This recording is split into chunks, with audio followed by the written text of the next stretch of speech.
Hello बच्चों, कैसे हैं आप सभी लोग। आज हम लोग करने वाले हैं मैग्नेटिज्म एंड मैटर के चैप्टर के एक्सरसाइज के न्यूमेरिकल्स। लेकिन उससे पहले एक जरूरी बात आप लोगों से करनी है। मैक्सिमम बच्चों को सबसे ज्यादा डर लगता है तो न्यूमेरिकल सॉल्व करने में। देखिए, मैं आप लोगों से एक बात ये कहना चाह रहा हूं कि न्यूमेरिकल करने से बिल्कुल भी आप न डरिए। जैसा कि आप मैथ्स के क्वेश्चन को सॉल्व करते आए हैं, वैसे ही न्यूमेरिकल्स भी हैं। न्यूमेरिकल्स बल्कि उनसे भी ज्यादा आसान होते हैं, क्योंकि उनमें आपको बहुत सारी डिटेल्स दी होती है। सबसे ज्यादा जरूरी है कि न्यूमेरिकल्स को स्टेप बाय स्टेप करिए। देखिए, जो क्वेश्चन हमारे सामने दिया गया है उसको 1 से 2 बार पढ़िए, 2 बार से 3 बार पढ़िए। देखिए, अगर मान लीजिए कि मैं आपसे कोई भी क्वेश्चन पूछता हूं और आपके वो समझ में ही ना आवे कि मैं आपसे पूछना क्या चाहता हूं, तो आप उसका आंसर बिल्कुल भी नहीं दे सकते हैं। लेकिन अगर आपको ये समझ में आ जाए कि मैं आपसे पूछना क्या चाहता हूं, तो आप बहुत ही आसानी से उसका आंसर दे सकते हैं। इसी तरीके से हमारे न्यूमेरिकल्स भी हैं। अगर आपको ये समझ में आता है कि न्यूमेरिकल में हमसे पूछना क्या चाह रहा है क्वेश्चन, या फिर जो डिटेल्स हमको दी गई हैं वो किस बारे में दी गई हैं, अगर आपको ये समझ में आ जाएगा तो आप बहुत ही आसानी से उस क्वेश्चन को कर सकते हैं। देखिए, मेरा ये मानना है कि सबसे पहले आप क्वेश्चन को 2 से 3 बार रीड करिए। अगर आपको समझ में नहीं आ रहा है, 3 बार से 4 बार रीड करिए। डेफिनेटली उसमें कुछ ना कुछ ऐसे की पॉइंट्स दिए होते हैं जिससे कि आप ये समझ जाएंगे कि हमको इस क्वेश्चन में करना क्या है। सबसे पहले ये समझना है, फिर उसके बाद हमको जो भी डिटेल्स दी गई हैं उन डिटेल्स को एक साइड में नोट कर लेना है। फिर हमको ये एनालिसिस करना है कि उन डिटेल्स के बेसिस पर हम कौन सा फॉर्मूला अप्लाई कर सकते हैं। जो भी हमने चैप्टर्स में पढ़ा है, उस चैप्टर में से उस फॉर्मूले को हम लोग वहां पर अप्लाई करेंगे। डेफिनेटली आप इस तरीके से प्रैक्टिस करेंगे तो जरूर आपसे न्यूमेरिकल्स होंगे। बहुत सारे बच्चों का ये भी क्वेश्चन होता है कि सर, क्वेश्चंस हमसे हो नहीं पा रहे हैं। तो मैं आपको ये सजेस्ट करना चाह रहा हूं कि प्लीज आप सबसे पहले जो फॉर्मूला बेस्ड क्वेश्चन है या जो सबसे इजीएस्ट क्वेश्चन है, पहले उनको टच करिए। जब आप सबसे पहले आसान वाले क्वेश्चंस को करेंगे और फिर धीरे धीरे लेवल को अप करते जाएंगे, तो सारे क्वेश्चंस आपसे सॉल्व होते जाएंगे।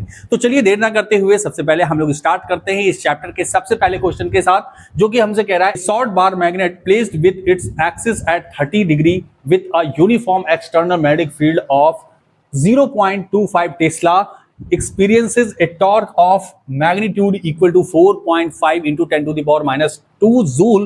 What is the magnitude of magnetic moment? देखिए, यहां पर बहुत ही आसानी से हमने ये पढ़ लिया कि भाई हमारे पास एक शॉर्ट बार मैग्नेट है जिसको कि 30 डिग्री के साथ किसी भी यूनिफॉर्म एक्सटर्नल मैग्नेटिक फील्ड में रखा गया है, और जो हमारे पास मैग्नेटिक फील्ड है वो 0.25 टेस्ला है। और साथ ही साथ यहां पर हमको दिया गया है कि जो भी टॉर्क एक्सपीरियंस कर रहा है ये बार मैग्नेट, वो है 4.5 into 10 to the power minus 2 joule का। तो हमको ये बताना है मैग्नेटिक मोमेंट क्या होगा। तो जरा सबसे पहले मैं यहां पर फिगर बना करके इसको एनालिसिस करा देता हूं आपको कि ये हमारे पास एक मैग्नेटिक फील्ड है, और इस मैग्नेटिक फील्ड की वैल्यू हमको यहां पर दी गई है, जो कि किसके बराबर है भाई। देखिए, यहां पर मैग्नेटिक फील्ड की वैल्यू है 0.25 टेस्ला, 0.25 टेस्ला।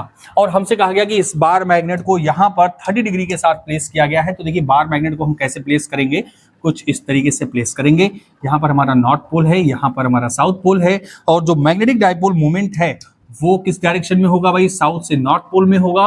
और यहां पर ये जो हमको एंगल दिया गया है वो मैग्नेटिक डायपोल मोमेंट और मैग्नेटिक फील्ड के बीच का एंगल बताया गया है हमको, जो कि है यहां पर theta is equal to 30 degree. Okay, हमको यहां पर दिया गया है टॉर्क के बारे में, और टॉर्क कितना एक्सपीरियंस करता है यहां पर, तो टॉर्क है 4.5 into 10 to the power minus 2 joule. हमसे मैग्नेटिक डायपोल मोमेंट यानी कि m की वैल्यू पूछी गई है। अब आप यहां पर जरा इस चीज को एनालिसिस करिए कि हमने कौन सा फॉर्मूला इस चैप्टर में पढ़ा है जो कि टॉर्क भी है, मैग्नेटिक फील्ड भी है और मैग्नेटिक डायपोल मोमेंट भी है। तो हमने पढ़ा था torque tau is equal to M B sine theta, यानी कि torque is equal to M B sine theta. ये फॉर्मूला हम लोगों ने पढ़ा है। अब इस फॉर्मूले को अप्लाई करेंगे और इसमें जो भी वैल्यूज हमारे पास हैं उनको पुट करेंगे। टॉर्क की वैल्यू हमारे पास है 4.5 into 10 to the power minus 2 is equal to M की वैल्यू हमको फाइंड करनी है। बी की वैल्यू हमको दी गई है कितनी, यहाँ पर 0.25 टेस्ला। और साइन थीटा, अगर साइन 30 की बात करें तो मैं यहां पर डायरेक्ट वैल्यू पुट करता हूं। साइन 30 की वैल्यू कितनी होती है, 1/2 होती है। ओके, मैंने साइन 30 की वैल्यू पुट कर दी। तो यहां से जो फॉर्मूला हमारे पास बनेगा वो होगा m इज इक्वल टू, यहां पर ये हो जाएगा 4.5 into 10 to the power minus 2, और ये देखिए 2 है तो ये मल्टीप्लाई होगा, यहाँ पर 2 डिवाइड करना होगा किससे, 0.25 से। तो जब इसको हम लोग सॉल्व करेंगे तो यहाँ पर देखिए मैग्नेटिक डायपोल मोमेंट की जो वैल्यू आएगी हमारे पास 0.36 जूल पर टेस्ला, ये वैल्यू आएगी हमारे पास इस वैल्यू को सॉल्व करने पर। देखिए, बहुत ही आसानी से हमने पहले समझा कि क्वेश्चन कहना क्या चाह रहा है। ये कहना चाह रहा था कि हमारे पास एक यूनिफॉर्म मैग्नेटिक फील्ड है जिसमें मैंने एक बार मैग्नेट को प्लेस किया है, जो कि मैग्नेटिक डायपोल मोमेंट और जो मैग्नेटिक फील्ड है उसके बीच का एंगल हमारे पास 30 डिग्री दिया हुआ था। हमसे पूछा गया कि भाई यहाँ पर जो मैग्नेटिक डायपोल मोमेंट होगा वो कितना होगा। मैंने सबसे पहले एनालिसिस करके बताया कि भाई टॉर्क मैग्नेटिक फील्ड से और मैग्नेटिक डायपोल मोमेंट से रिलेटेड हमारे पास जो फॉर्मूला है वो है mb sin थीटा, और मैंने इसको अप्लाई किया और हमारे पास आंसर आ गया। ठीक है, देखिए बहुत ही आसान सा क्वेश्चन है ये, बिल्कुल फॉर्मूला बेस्ड क्वेश्चन है। इस तरीके से पहले हमको स्टेप बाय स्टेप करके चलना होगा, फिर उसके बाद हम लोग स्टैंडर्ड लेवल के क्वेश्चंस लगाएंगे, तब हमसे आसानी से वो क्वेश्चन होंगे। अगर आप डायरेक्टली स्टैंडर्ड लेवल के क्वेश्चन पे जंप करेंगे तो डेफिनेटली आपसे बिल्कुल नहीं होने वाले हैं। पहले आप बहुत ही आसान से question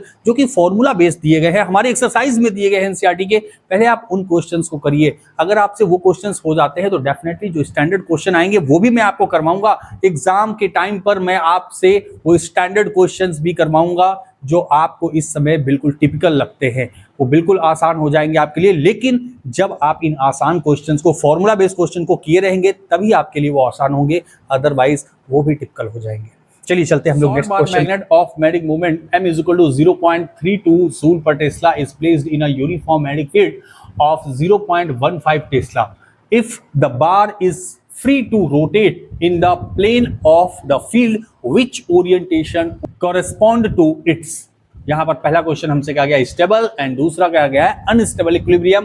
what is the potential energy of the magnet in each case. तो जरा हम लोग पोटेंशियल एनर्जी की बाद में बात करेंगे, सबसे पहले यहां पर स्टेबल और अनस्टेबल इक्विलिब्रियम की बात करते हैं। तो जरा मैं यहां पर दोनों कंडीशंस को आपके सामने रखता हूं।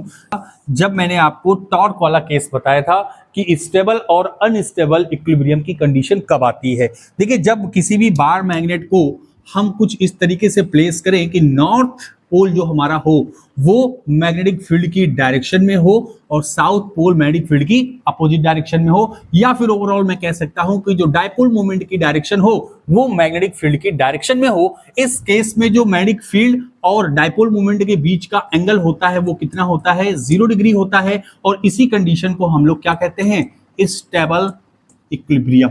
ठीक है, लेकिन दूसरी कंडीशन की बात करें जिसमें हम लोग किसी भी बार मैग्नेट को कुछ इस तरीके से प्लेस करें कि नॉर्थ पोल हमारा मैग्नेटिक फील्ड की अपोजिट डायरेक्शन में हो और साउथ पोल मैग्नेटिक फील्ड की डायरेक्शन में हो, यानी कि मैग्नेटिक डायपोल मूवमेंट की डायरेक्शन जो हो वो मैग्नेटिक फील्ड के अपोजिट डायरेक्शन में हो, यानी कि यहां पर जो थीटा की वैल्यू होगी वो कितनी होनी चाहिए, 180 डिग्री होगी। तो इस कंडीशन को हम लोग क्या कहते हैं, unstable equilibrium. Okay, unstable equilibrium बोलते हैं। ठीक है, तो यहां पर हमसे ये पूछा गया है which orientation would corrected to its stable and unstable। तो सबसे पहले वाले क्वेश्चन का जब आंसर देंगे हम लोग तो यहां पर लिखेंगे स्टेबल कंडीशन में when magnetic dipole moment is parallel to B, यानी मैग्नेटिक फील्ड के पैरेलल होगा तो उस केस में थीटा इज इक्वल टू क्या होगा, 0 डिग्री होगा, और इस कंडीशन को हम लोग क्या कहेंगे, स्टेबल। ओके, स्टेबल इक्विलिब्रियम कहेंगे। और फिर दूसरा वाला जो क्वेश्चन हमसे कहा गया है अनस्टेबल इक्विलिब्रियम, तो इस केस में हम कहेंगे when magnetic dipole moment is anti parallel to magnetic field B, यानी कि जब एंटी पैरेलल होगा तो यहां पर थीटा कितना होगा, 180 डिग्री होगा, और इस कंडीशन को हम क्या कहेंगे, अनस्टेबल। Okay, unstable equilibrium. ठीक है, अब आगे हमसे पूछा गया है what is the potential energy of the magnet in each case. अगर किसी भी बार मैग्नेट को हम किसी भी एक्सटर्नल मैग्नेटिक फील्ड में रखते हैं तो उसके ऊपर एक टॉर्क लगता है जो कि होता है mb cos थीटा के बराबर। लेकिन अगर उसके ऊपर कोई भी एक्सटर्नल फोर्स अप्लाई करके मैं उसको दूसरी जगह पर प्लेस करना चाहूं तो उसके लिए किया गया जो वर्क होगा वही पोटेंशियल एनर्जी के बराबर होता है। यानी कि अगर मैं इस बार मैग्नेट के ऊपर कोई भी एक्सटर्नल फोर्स लगाता हूं तो वो एक्सटर्नल फोर्स बराबर होगा किसके, उसके ऊपर लगने वाले टॉर्क के, यानी कि mb cos थीटा के बराबर होगा। यानी कि इसके ऊपर किया गया जो भी वर्क होगा वो mb cos थीटा के बराबर होगा, लेकिन ये वर्क जो है वो टॉर्क के अपोजिट डायरेक्शन में होगा, इसलिए जो किया गया वर्क होगा वो नेगेटिव साइन के साथ रिप्रेजेंट किया जाएगा, -mb cos थीटा के बराबर होगा। तो अगर जैसा कि दूसरे क्वेश्चन में हमसे पूछा गया है कि पोटेंशियल एनर्जी बतानी है हमको इस मैग्नेट की ईच केस में स्टेबल और अनस्टेबल कंडीशन में, तो यहां पर जो इसकी पोटेंशियल एनर्जी होगी उसको मैं रिप्रेजेंट कर सकता हूं u = -mb cos थीटा के बराबर। अब यहां पर m की जो वैल्यू है वो हमको दी गई है, कितनी है भाई, मैग्नेटिक डायपोल मोमेंट वो है 0.32 इनटू मैग्नेटिक फील्ड बी की वैल्यू हमको दी गई है 0.15 यानी कि 0.15 टेस्ला इनटू कॉस थीटा की अगर बात करें तो यहां पर जो कॉस थीटा है वो कॉस 0 की वैल्यू है और कॉस 0 की वैल्यू होती है 1। यहां पर अगर मैं 1 से मल्टीप्लाई करूंगा तो जो ये वैल्यू हमारे पास आएगी 4.8 इंटू 10⁻12 जूल। ठीक है, ये हमारे पास पोटेंशियल एनर्जी आएगी किसकी, स्टेबल कंडीशन की। ठीक है, जब मैंने theta is equal to 0 place किया, इसको मैंने ए कर दिया। और दूसरे केस में भी हमको बताना है, यानी कि बी वाले केस में भी हमको बताना है अनस्टेबल कंडीशन में, तो यहां पर भी u इज इक्वल टू होगा minus M B cos theta, और यहां पर m की वैल्यू भी हम फिर से पुट करेंगे 0.32 इंटू 0.15। यहां पर थीटा की वैल्यू 180 डिग्री है तो cos 180 की वैल्यू होती है -1, जिससे कि हमारे पास यहां पर वैल्यू आएगी प्लस में, जो कि होगी 4.8 इंटू 10⁻12 जूल। ओके, यहां पर देखिए हमारे पास जो पोटेंशियल एनर्जी आई है अनस्टेबल वाली कंडीशन में वहां पर हमारे पास प्लस में आई है, और स्टेबल वाली कंडीशन में हमारे पास जो वैल्यू आएगी वो माइनस में आएगी। तो यहां पर हमको पोटेंशियल एनर्जी भी मिल जाती है। यहां पर स्टेबल और अनस्टेबल दोनों कंडीशंस आपको बताई गई हैं, और यहां पर मैंने आपको पोटेंशियल एनर्जी भी निकाल करके दिखा दी है। ठीक है, तो चलते हैं हम लोग अगले क्वेश्चन की तरफ। नेक्स्ट क्वेश्चन कहता है a closely bound solenoid of 800 turn and area of cross section 2.5 into 10⁻⁻4 metre square carries a current of 3 ampere. Explain the senses in which the solenoid acts like a bar magnet, what is its associated magnetic moment. यहां पर हमको बताना है कि हमारे पास एक solenoid है जिसमें कि 800 टन्स हैं और उसका क्रॉस सेक्शन एरिया 2.5 इंटू 10⁻⁴ मीटर स्क्वायर है, जिसमें कि करंट फ्लो हो रहा है 3 एम्पियर का। हमको ये बताना है, एक्सप्लेन करना है कि ये सोलेनॉइड किस तरीके से एक बार मैग्नेट की तरह बिहेव कर रहा है, और साथ ही साथ हमको उसका मैग्नेटिक मोमेंट भी बताना है। तो सबसे पहले मैं क्या करता हूं, यहां पर एक सोलेनॉइड बना लेता हूं। देखिए यहां पर मैंने एक सोलेनॉइड बना लिया है। ये एक सोलेनॉइड है जिसमें कि 800 टन्स हैं हमारे पास। कितने हैं? 800 टन्स। ओके, 800 टन, यानी n की वैल्यू हमारे पास 800 है। अच्छा देखिए यहां पर जो करंट फ्लो हो रही है, भाई करंट की वैल्यू भी हमको दी गई है 3 एम्पियर के बराबर। करंट देखिए इस डायरेक्शन से फ्लो हो रही है, और कैसे फ्लो होती आ रही है, ऐसे देखिए ऐसे फ्लो होती जा रही है इधर से इस डायरेक्शन में, क्योंकि करंट की डायरेक्शन बहुत ही इंपॉर्टेंट है, क्योंकि करंट की डायरेक्शन से ही हम किसी भी सोलेनॉइड में ये डिसाइड करते हैं कि कौन सा नॉर्थ पोल है और कौन सा साउथ पोल है। और जब हम साउथ पोल और नॉर्थ पोल डिसाइड कर लेते हैं तभी हम ये बता सकते हैं कि जो मैग्नेटिक फील्ड की डायरेक्शन है वो किस डायरेक्शन में। तो बहुत ही इंपॉर्टेंट हो जाता है हमारे लिए ये करंट की डायरेक्शन बताना। तो ये डायरेक्शन है करंट की। ओके, अब अगर आप इस वाले एंड से देखिए तो करंट कुछ इस तरीके से जा रहा है, यानी कि यहां पर इस एंड से जो करंट फ्लो हो रहा है वो क्लॉकवाइज है, और इस वाले एंड से अगर आप देखिए तो ये एंटी क्लॉकवाइज है। अब आपको ये पता है कि अगर किसी भी लूप में क्लॉकवाइज करंट फ्लो होता है तो वो कौन सा एंड होता है, वो साउथ पोल होता है, और जिसमें एंटी क्लॉकवाइज करंट फ्लो होता है वो कौन सा पोल होता है भाई, नॉर्थ पोल होता है। अब आपको ये भी पता है कि जो मैग्नेटिक फील्ड लाइंस हैं वो किस डायरेक्शन से किस डायरेक्शन में जाती है, तो नॉर्थ से साउथ की तरफ जाती है। ठीक है ना, नॉर्थ पोल से ओरिजिनेट होती है और साउथ पोल की तरफ टर्मिनेट होती है। कुछ इस तरीके से देखिए यहां पर कुछ मैग्नेटिक फील्ड लाइन इस डायरेक्शन में होंगी, और इनकी जरा मैं डायरेक्शन भी दिखा देता हूं। यहां पर देखिए नॉर्थ पोल से बाहर की तरफ निकलेंगी और साउथ पोल की तरफ जाकर के टर्मिनेट होती है यहां पर। ओके, कुछ इस तरीके से हमारी मैग्नेटिक फील्ड लाइंस होंगी जो कि नॉर्थ पोल से निकलेंगी और साउथ पोल पर जाकर के टर्मिनेट होंगी। यहां पर आप अगर देख रहे हैं तो ये जो सोलेनॉइड है हमारा वो कुछ बार मैग्नेट की तरह भी तो बिहेव कर रहा है। हमने एक टॉपिक किया है bar magnet as an equivalent solenoid. आप वहां पर भी मैंने आपको बताया है कि जो हमारा बार मैग्नेट होता है या फिर जो सोलेनॉइड होता है वो बार मैग्नेट की तरह ही बिहेव करता है। इन्हीं कुछ फैक्टर की बेसिस पर हमने वहां पर भी प्रूफ किया था, जैसे कि मैंने मैग्नेटिक फील्ड लाइंस की बात की कि जो सोलेनॉइड होता है उसमें भी magnetic field line north pole से ओरिजिनेट होती है, साउथ पोल पर टर्मिनेट होती है, और बार मैग्नेट में भी हमारी जो मैग्नेटिक फील्ड लाइंस होती है वो नॉर्थ पोल से ओरिजिनेट होकर के साउथ पोल पर टर्मिनेट होती हैं। इन सब पॉइंट्स के बारे में हम लोगों ने वहां पर भी बात किया था। अगर हमको ये एक्सप्लेन करना है तो इसके बारे में हम यहाँ पर लिखेंगे। तो जैसा कि मैंने आपको बताया कि ये जो हमारा सोलेनॉइड है वो एक बार मैग्नेट की तरह बिहेव कर रहा है। आप एक्सप्लेनेशन में ये बातें लिख सकते हैं। अब दूसरी बात करते हैं जो हमसे इस क्वेश्चन में पूछा गया है कि इससे जो एसोसिएटेड हमारा मैग्नेटिक मोमेंट है वो कितना होगा। तो जरा इसको मैं सॉर्ट कर देता हूं, फिर उसके बाद हम लोग इसके मैग्नेटिक डायपोल मोमेंट को फाइंड आउट करेंगे। अगर किसी भी सर्कुलर लूप के लिए मैग्नेटिक मोमेंट की बात करते हैं तो उसका फॉर्मूला हमको पता है, जो कि होता है m = NIA के बराबर।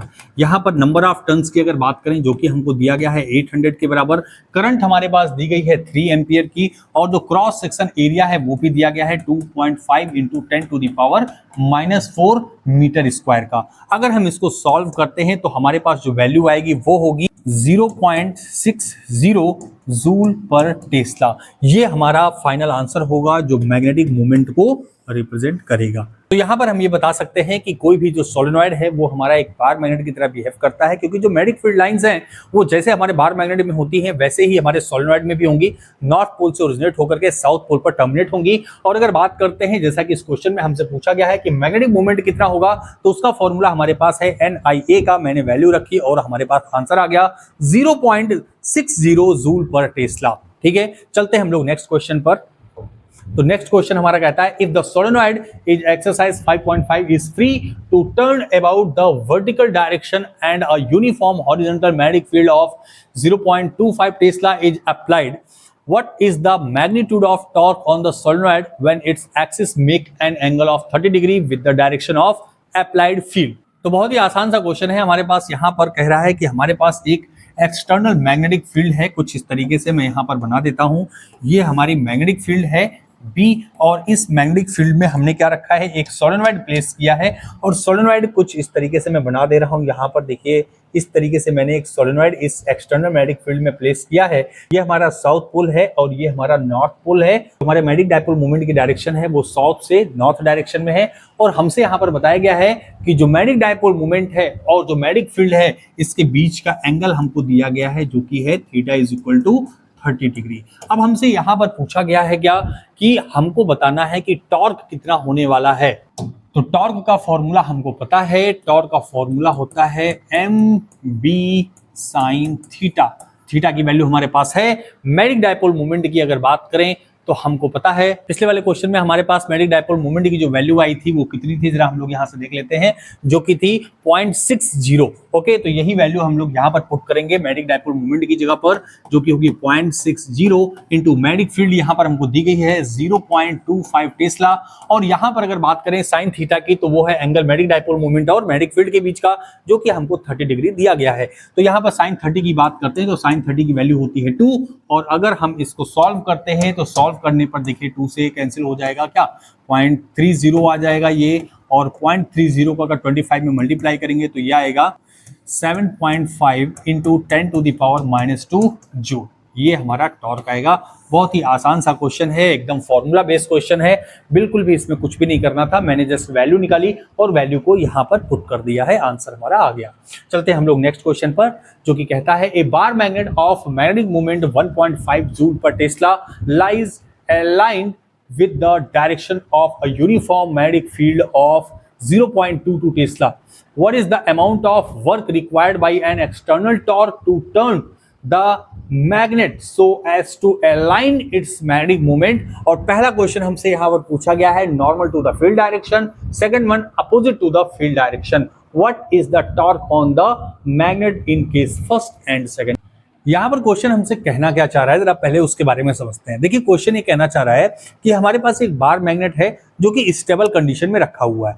सबसे पहले मुझसे कहा गया कि जो मैग्नेटिक फील्ड है उसके परपेंडिकुलर मुझे उस बार मैग्नेट को लेकर के आना है। जैसे मैंने मान लिया कि जिस डायरेक्शन में मेरी ये फिंगर्स हैं वो मैग्नेटिक फील्ड की डायरेक्शन है, और ये मेरा बार मैग्नेट है जिसका ये जो टिप है वो नॉर्थ पोल है। पहले तो बार मैग्नेट इस तरीके से रखा हुआ है, फिर मुझसे कहा गया कि इस बार मैग्नेट को इस तरीके से ला करके रखना है, यानी कि मैग्नेटिक फील्ड के परपेंडिकुलर मुझे प्लेस करना है। तो कितना वर्क करना पड़ेगा पहले ये बताइए। फिर उसके बाद कहा जा रहा है कि इस बार मैग्नेट को मैं यहाँ पर इसके एंटी पैरेलल ला करके रख दूं तो बताओ कितना वर्क करना पड़ेगा, यानी कि 2 जगह पर मुझे वर्क फाइंड आउट करना है। फिर जो सेकंड वाले क्वेश्चन में हमसे कहा गया है हम लोग उसको बाद में फाइंड आउट करेंगे कि टॉर्क कितना लगेगा। तो सबसे पहले जरा इसको फिगर के थ्रू हम लोग समझ लें, फिर हमारे लिए चीजें थोड़ी सी आसान हो जाएंगी। यहां पर मैंने बनाया एक्सटर्नल मैग्नेटिक फील्ड। ओके, ये हमारी एक्सटर्नल मैग्नेटिक फील्ड है, और भाई इसमें मैंने एक बार मैग्नेट को प्लेस कर दिया। देखिए, ये हमारा बार मैग्नेट है जिसका नॉर्थ पोल यहाँ पर है और साउथ पोल यहाँ पर है, और जो इसका डायपोल मोमेंट है वो भी साउथ से नॉर्थ की तरफ इस तरह है। लेकिन जो क्वेश्चन हमसे कहा जा रहा है, कह रहा है कि भाई जो बार मैग्नेट है उसको कुछ इस तरीके से लेकर के आना है, नॉर्थ पोल यहां पर हो, साउथ पोल यहां हो, मैग्नेटिक डायपोल मोमेंट यहां हो, यानी कि मुझे इस डायरेक्शन में क्या करना है भाई, वर्क करना है। डन। जो कि यहां पर थीटा कितना होना चाहिए, theta is equal to 90 degree होना चाहिए। पहले क्वेश्चन में, पहले पार्ट में हमसे ये कहा गया है। दूसरे केस में क्या कह रहा है, दूसरे केस में कह रहा है भाई एक्सटर्नल मैग्नेटिक फील्ड तो वही है, जो बार मैग्नेट है वो कुछ इस तरीके से रखा गया है, नॉर्थ पोल यहाँ है, साउथ पोल यहाँ पर है, मैग्नेटिक डायपोल मूवमेंट की डायरेक्शन इधर है। अब हमसे कहा जा रहा है कि इसी बार मैग्नेट को क्या करना है भाई, इसको रोटेट करा देना है, जिससे कि नॉर्थ पोल यहाँ पर आ जाए, साउथ पोल यहाँ है, और जो मैग्नेटिक डायपोल मूवमेंट हो वो अपोजिट डायरेक्शन में हो। यानी कि इसको मुझे किस डायरेक्शन में वर्क करना है, मूव करने के लिए इस डायरेक्शन में, एकदम एंटी पैरेलल इसको करना है। ठीक है ना। तो सबसे पहले मुझे यहां पर अगर वर्क निकालना है तो हमको ये पता है कि इसके ऊपर जो लगने वाला टॉर्क है वही पोटेंशियल एनर्जी के बराबर है, और जो पोटेंशियल एनर्जी होती है वो किए गए वर्क के बराबर होती है। तो अगर मुझे यहां पर किया गया वर्क पता करना है तो सबसे पहले पोटेंशियल एनर्जी पता करनी होगी। मेरे ख्याल से आपको ये दोनों कंडीशन समझ में आई होंगी। जरा मैं इनको साइड में कर देता हूं भाई। तो पहले वाले क्वेश्चन में जो हमसे पूछा गया, देखिए ए वाला का फर्स्ट पार्ट जो हमसे कह रहा है कि normal to the field direction, यानी कि इस वाले केस की बात कर रहा है, यानी कि जो फील्ड है, मैग्नेटिक फील्ड है, उसके नॉर्मल यानी परपेंडिकुलर अगर मैंने इस बार मैग्नेट को रख दिया, मुझे बताना है कि कितना मैंने वर्क किया है। तो देखिए यहां पर अगर वर्क की बात करें तो वो क्या कहलाता है, change in potential energy. Okay, अगर मैं पोटेंशियल एनर्जी की चेंज की बात करूं तो चेंज इन पोटेंशियल एनर्जी क्या कहता है भाई, final potential energy minus initial potential energy. अब अगर फाइनल पोटेंशियल एनर्जी की बात करें तो वो होगा mb cos थीटा। ओके, और इनिशियल पोटेंशियल एनर्जी वो होगी कितनी, माइनस mb cos थीटा 2। चलिए मैं इसको थीटा 2 कह देता हूं और इसको थीटा 1 कह देता हूं। ओके, यहां पर मुझे अगर कुछ कॉमन मिलता है तो क्या मिलता है भाई, mb मुझे कॉमन मिल जाएगा, माइनस mb मैंने कॉमन ले लिया तो यहां पर आया cos theta 2 minus cos theta 1। Okay, अब अगर cos थीटा 2 की बात करें इस फर्स्ट वाले केस में तो cos theta 2 is equal to कितना है, 90 डिग्री, और cos theta 1 is equal to कितना है, 0 डिग्री। भाई अगर 90 माइनस 0 करता हूं यानी कि ये होगा mb cos 90 माइनस cos 0। अब आप ये बताइए कि cos 90 की वैल्यू कितनी होती है, cos 90 की वैल्यू कितनी होती है, 0 होती है, और cos 0 की वैल्यू कितनी होती है, 1 होती है। यानी कि यहाँ पर ये वैल्यू तो 0 हो जाएगी और ये वैल्यू कितनी होगी, 1, और यहाँ पर पहले साइन लगा हुआ है -1। तो यहाँ पर देखिए m की वैल्यू हमको कितनी दी हुई है भाई, मैग्नेटिक मूवमेंट की वैल्यू दी है -1.5 इंटू मैग्नेटिक फील्ड की वैल्यू हमको कितनी दी हुई है, तो यहाँ पर है 0.22 इंटू -1। देखिए जब मैं माइनस से माइनस का मल्टीप्लाई करूंगा तो यहाँ पर हमारे पास जो वैल्यू आएगी वो प्लस में आएगी, और कितनी आएगी, 0.33। तो हमारा वर्क जो होगा वो कितना होगा, प्लस 0.33 जूल के बराबर। ये किस वाले केस की बात हो रही है भाई, पहले वाले केस की बात हो रही है जब मैं मैग्नेट को perpendicular to the magnetic field place कर रहा हूं। अब अगर सेकंड वाले केस की बात करते हैं तो जरा इसको मैं सॉर्ट कर देता हूं पहले। अब अगर हम सेकंड वाले केस की बात करें तो यहां पर भी जो हमारे पास वर्क होगा वो होगा चेंज इन पोटेंशियल एनर्जी, यानी कि final potential energy minus initial potential energy. और यहां पर भी अगर मैं कॉमन ले लूं तो वर्क इज इक्वल टू क्या हो जाएगा, minus mb cos theta 2 minus cos theta 1। अब देखिए सेकंड वाले केस की बात कर रहा है तो यहां पर जो थीटा है इनिशियल केस में वो कितना है, 0 है, और जब मैं इसको टर्न करके इस डायरेक्शन में ले आ रहा हूं, वर्क कर रहा हूं इसके ऊपर, तो जो थीटा हो जा रहा है वो कितना हो रहा है, 180 डिग्री हो रहा है। यानी कि यहां पर जो वैल्यू पुट करेंगे वो होगा mb cos 180 माइनस cos 0। ठीक है, यहाँ पर cos 80 की वैल्यू होती है -1 और cos 0 की वैल्यू भी होती है -1, यानी कि ये हो जाएगा -1 और यहाँ पर हमारे पास mb तो है ही। ठीक है, यहाँ पर अगर mb की वैल्यू रखते हैं तो ये होगा -1.5 इंटू 0.22 इंटू -2। देखिए -1 मिलकर क्या हो जाएगा, -2 हो जाएगा, और यहाँ पर ये वैल्यू आएगी प्लस में 0.66 जूल। यानी कि यहां पर जो वर्क आया हमारे पास वो कितना आया, just 2 times of initial condition आया। जब मैं इसको 90 डिग्री पर लेकर के जाता हूं, जितना मैंने वर्क किया उसका दुगना, उसका 2 टाइम्स मैं वर्क करूंगा जब इसको 180 डिग्री पर लेकर के जाऊंगा। ठीक है ना। तो यहां पर देखिए हमारे पास दोनों कंडीशन में वर्क आ गया है। इनिशियल में जब हमने इसको 90 डिग्री यानी कि नॉर्मल प्लेस किया तो जो वर्क किया वो है 0.33 जूल, और जब इसको पूरा 180 डिग्री मैंने मूव कराया तो जो मैंने वर्क किया वो है 0.66 जूल के बराबर। अभी हमको सेकेंड वाला केस भी देखना है जिसमें पूछा गया है what is the torque on the magnet in each cases, यानी कि दोनों केस में हमको टॉर्क भी फाइंड आउट करना है। तो बी वाले केस की अगर बात करें तो टॉर्क का फॉर्मूला होता है tau is equal to M B sine theta, ठीक है, एम बी साइन थीटा। अब यहां पर m की वैल्यू हमको दी गई है जो कि है 1.5 इंटू, और b की वैल्यू कितनी दी गई है 0.22। साइन थीटा की वैल्यू होगी साइन 90, यानी कि इसकी वैल्यू होगी 1, तो ये वैल्यू आएगी 0.33 Newton metre.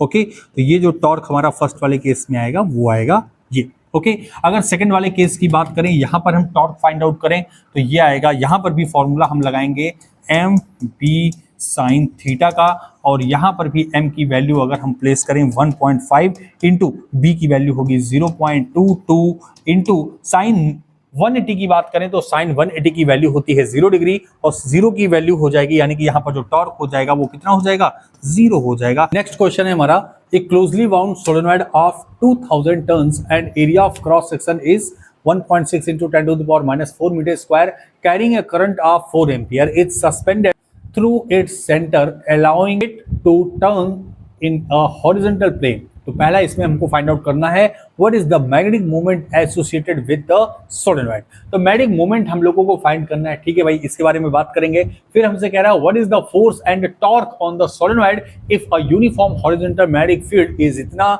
Set up at an angle of 30 degree with the axis of solenoid. बिल्कुल, बहुत ही आसान सा क्वेश्चन है हमारे पास, यहाँ पर हम लोग इसको करेंगे, जिसमें कि सबसे पहले हम लोगों को बताया गया है कि हमारे पास एक सोलेनॉइड है जिसमें 2000 टर्न्स है, क्रॉस सेक्शन एरिया इतना है, और उसको हम लोगों ने किसमें प्लेस किया है, एक मैग्नेटिक फील्ड में प्लेन किया है, जिसमें कि मैं यहाँ पर मैग्नेटिक फील्ड बना देता हूँ, ये हमारी मैग्नेटिक फील्ड है, और इस मैग्नेटिक फील्ड में हम लोग इस सोलेनॉइड को प्लेस करने वाले हैं।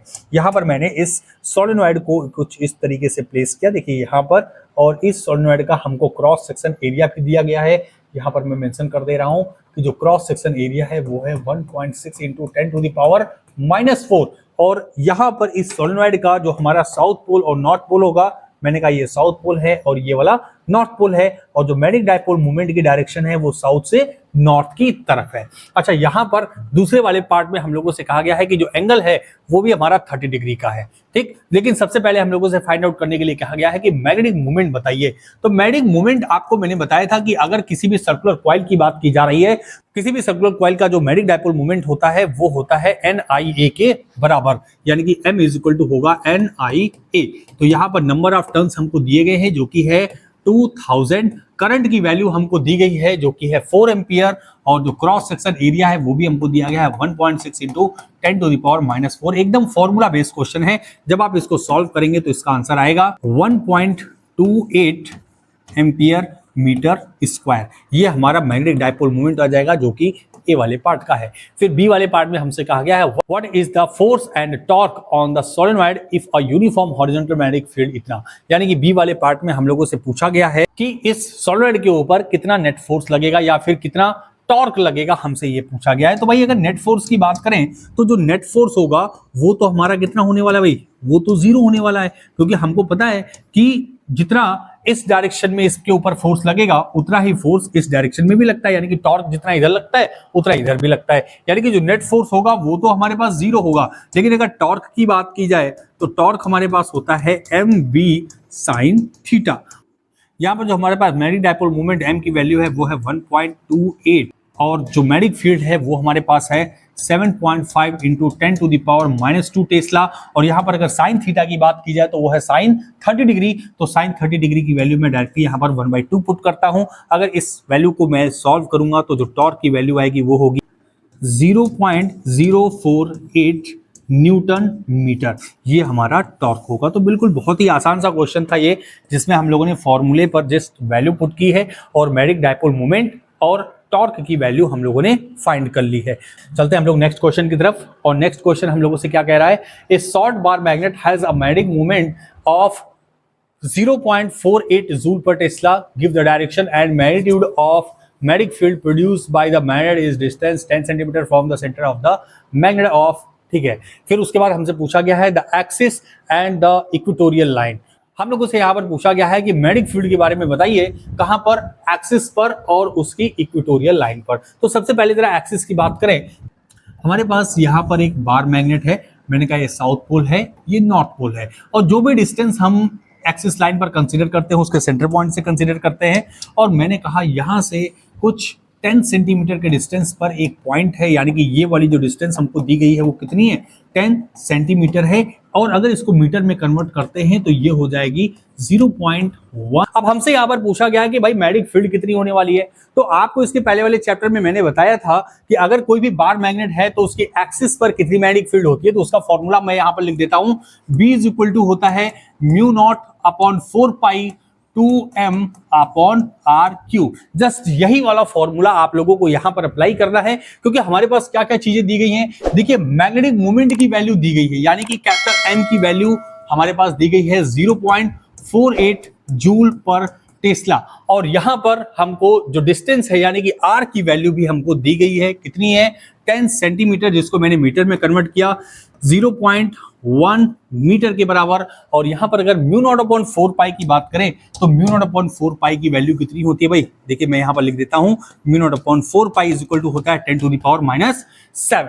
ओके, सारी वैल्यूज हमको यहां पर दी गई हैं, जस्ट वैल्यू को इस फॉर्मूले में पुट करना है, और इस P पॉइंट पर कितनी मैग्नेटिक फील्ड होगी ये आप फाइंड आउट कर सकते हैं। और ये आपका होमवर्क भी है, आप इसको होमवर्क में करेंगे, और कमेंट बॉक्स में जो भी आंसर आएगा मुझे आप ईमानदारी के साथ बताएंगे, क्योंकि ये आपके पिछले चैप्टर का टॉपिक है। साथ ही साथ यहाँ पर हम लोगों से इक्वेटोरियल लाइन का भी पूछा गया है। देखिए यहाँ पर ज्यादा मेहनत ना करते हुए अगर मैं डायरेक्टली फॉर्मूला लिख देता हूँ इक्वेटोरियल लाइन का, जो कि था μ0/4 पाई m/r³, ठीक है, यही फॉर्मूला तो था हमारे पास। या फिर आपको एक और फॉर्मूला याद होगा जो कि मैंने आपको बताया था, magnetic field at axial line is equal to 2 times of magnetic field at equatorial line. ये रिजल्ट मैंने आपको बताया था। यहां से आपका जो भी रिजल्ट आएगा इस फॉर्मूले से, जस्ट उसका क्या कर देना है, आपको 2 टाइम्स कर देना है। एक बात और यहां पर पूछी गई है कि भाई जो मैग्नेटिक फील्ड की डायरेक्शन होगी वो किस डायरेक्शन में होगी। यहां पर अगर एक्सिस की बात करें तो एक्सियल लाइन पर जो मैग्नेटिक फील्ड की डायरेक्शन होगी वो होगी साउथ टू नॉर्थ, और अगर इक्वेटोरियल लाइन पर बात करते हैं तो जो मैग्नेटिक फील्ड की डायरेक्शन होगी वो नॉर्थ टू साउथ होगी। ये भी हमारे इस क्वेश्चन में पूछा गया है। तो मैं उम्मीद करता हूं कि इस क्वेश्चन का आंसर करके आप जरूर मुझे कमेंट बॉक्स में बताएंगे। बिल्कुल, ये हमारा लास्ट क्वेश्चन था। मैं उम्मीद करता हूं कि आपको 1 बाय 1 क्वेश्चन समझ में आए होंगे। अगर आपको अच्छा लगा है तो प्लीज इस वीडियो को लाइक करिए, शेयर करिए और सब्सक्राइब भी करिए। मैं बहुत ही जल्द इसके बाद जो हमारा इलेक्ट्रोमैग्नेटिक इंडक्शन का चैप्टर है उसके भी न्यूमेरिकल्स लेकर के आने वाला हूं। फिर उसके बाद हम लोग अल्टरनेटिंग करंट के न्यूमेरिकल्स करेंगे। मैंने जो आपको शुरू में बात बताई है कि न्यूमेरिकल्स को स्टेप बाय स्टेप करिए, एक साथ आप डायरेक्ट उन क्वेश्चन से मत पहुंचिए जो कि बहुत ही हाई लेवल के हैं। आप स्टेप बाय स्टेप सबसे पहले आसान क्वेश्चन को करिए, फिर उसके बाद थोड़ा सा अपना लेवल अप करते जाइए, तब आप बहुत ही आसानी से न्यूमेरिकल क्वेश्चंस को सॉल्व कर सकते हैं। मैं उम्मीद करता हूं कि आपको ये समझ में आया होगा। तो प्लीज अगर आपको अच्छा लगा तो प्लीज इसको लाइक करिए, शेयर करिए और मेरे चैनल को सब्सक्राइब करिए। मिलते हैं हम लोग अगले वीडियो में अगले टॉपिक के साथ। तब तक के लिए थैंक यू वेरी मच।